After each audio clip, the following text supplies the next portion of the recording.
Case की कार्रवाई शुरू की जाए।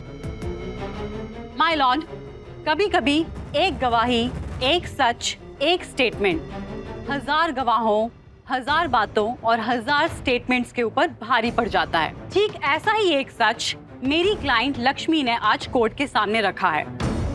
इन्होंने जो मुद्दा उठाया है उससे इस केस में ही नहीं बल्कि ओबरॉय परिवार में, लक्ष्मी और ऋषि के रिश्ते में बहुत कुछ बदलता नजर आ रहा है। और इन बदलते हुए हालातों में मुझे लगता है कि हमें हर एक दिशा को एक नए सिरे से सोचने की जरूरत है।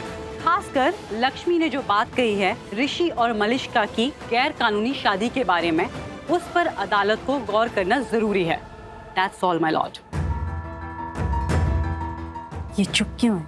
कुछ बोल क्यों नहीं रहा? I swear, भाभी, बहुत बड़ी बड़ी बातें कर रहा था ये तो, पर ये तो बिल्कुल भी वैसा नहीं है जैसा उसने कहा था। Look at him. Advocate Pradeep, आप कुछ कहना चाहते हैं? नहीं मैम, मेरे पास कुछ नया नहीं है कहने के लिए।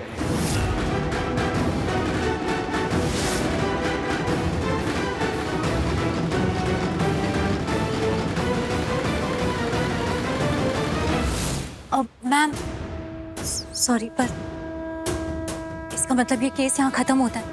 इसका मतलब मेरी बच्ची, मेरी पारू मेरे ही साथ रहेगी।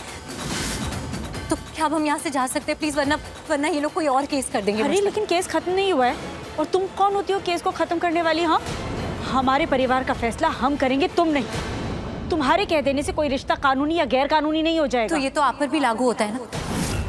आपके कह देने से पारू पर आपका हक हो नहीं जाएगा। वो मेरी बेटी है, मैं माँ हूँ उसकी। पारो के साथ हमारा भी रिश्ता है, खून का रिश्ता। ऑर्डर ऑर्डर, चुप हो जाइए आप लोग।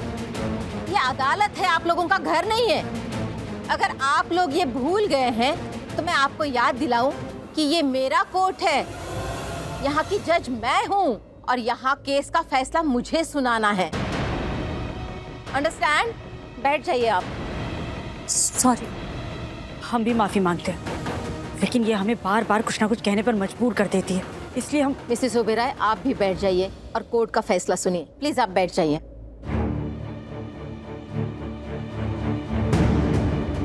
इस केस में कुछ नई बातें, कुछ सच्चाई सामने आई हैं, कुछ नए मोड़ रिश्तों में देखे गए हैं। उसके आधार पर ऋषि ओबेरॉय और मलिष्का की शादी को ये कोर्ट गैर कानूनी मानती है।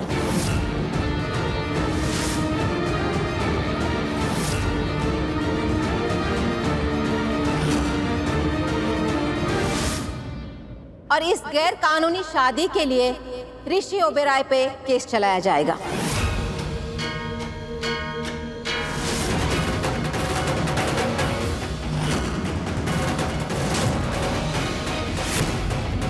और इस कस्टडी केस की अगली सुनवाई के लिए आप सबको परसों तक का वक्त दिया जाता है। परसों ठीक 12 बजे इस केस की सुनवाई होगी।